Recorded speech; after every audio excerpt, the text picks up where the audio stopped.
Ертеде жақсылық пен жамандық деген екі дос болыпты. Күндердің бір күнінде екеуі аттарын жүгендеп, жол азығын түгендеп жолға шығады. Сөйтіп, тоқтамастан бірнеше күн жүреді. Жамандық өз азығын демде таусады да, жақсылыққа былай дейді: «Менің азығым таусылды, аштан өлмесем болды». Сонда мейірімді досы: «Келе ғой, екеуміз бөлісіп жейік», деп өз тамағымен бөліседі. Сөйтіп жүріп, екеуі жақсылықтың да бар азығын жеп тауысады. Қомағай жамандықтың тағы да мазасы қаша бастайды. Ол мейірімді досына: «Біздің азығымыз таусылды, менің қарным ашты. Мен аштыққа шыдай алмаймын, жаяуда жүрге жарамайым. Сенің атыңды сойып, соны азық қылайық», дейді. Жақсылық досына жаны ашып, атын сойып беріп, өзі жаяу жүреді. Бұл етте таусылуға жақын қалады. Жамандық: «Маған енді бұның еш пайдасы тимес», деген оймен жақсылықты жапан далада жалғыз тастап кетеді.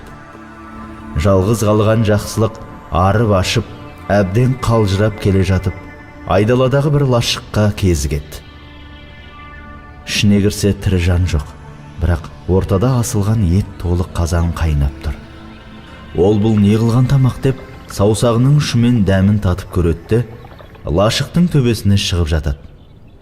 Бір кезде арыстан, түлкі, қасқыр лашыққа кіріп шөу тамаққа отырады. Соң әрбір өзінің көрген білгенін айта бастайды. Бірінші болып түлкі сөйлейді: «Пәлен деген тоғайда алтын көмілген, мен күнде соны қарауылдап жүрмін», депті. Сонда арыстан: «Ал мен болсам, пәлен деген байдың күнде бір жылқысын жеп кетемін. Оның ешбір жүйрік аттар маған жете алмайды. Жететін бірақ тайы бар, бірақ оны ешкім білмейді. Бай мені ұстаған адамға бір үйір жылқы беремін деп жарыс алыпты», депті. Сонда қасқыр тұрып былай депті: «Ал мен пәлен деген байдың бір тоқтысын қарауылдап жүрмін. Бұл байдың науқастанып жатқан қызы бар. Кімде-кім қызын жазса, бай оған қызымен қоса байлығының жартысын беремін деп уәде етіпті. Ал ол қыз әлгі тоқтының бауырын жесе жазылады», депті.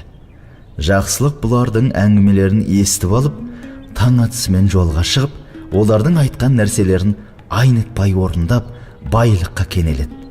Жылдар өтіп, айлар өтіп, жақсылыққа киімі өрім-өрім, әбден азған, тозған, ұсқынсыз бір адам келеді. Бұның баяғы өзін жапан далада жалғыз қалдырып кеткен опасыз досы жамандық екенін әрең таниды.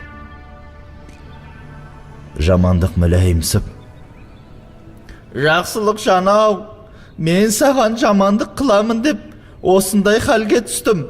Сен маған енді жәрдемдес.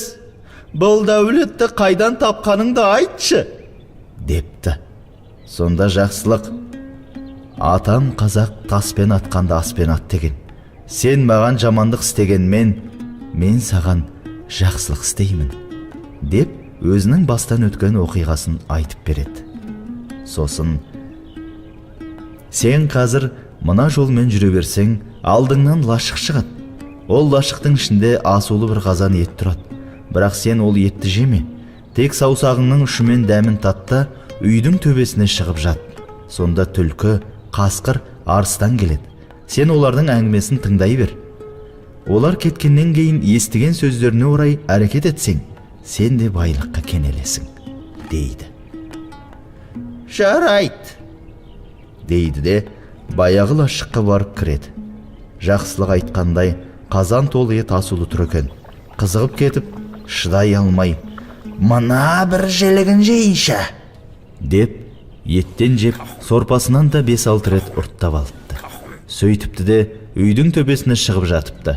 Бір уақытта түлкі, арыстан, қасқыр үшеуі күркеге кіреді. Түлкі тамақты көре сала: «Ойбай, мына еттің тоқпақ жілігі жоқ, омыртқасы жоқ, сорпасы жоқ, біреу жепті, дейді. Сол кезде зәресі ұшқан жамандық тыпырлап кетеді. Мұны естіп қойған сақ түлкі: осы күркісіне шығайықшы, сонда бір бәле бар секілді, депті. Шөу төбеге шықса, жамандық жатыр екен.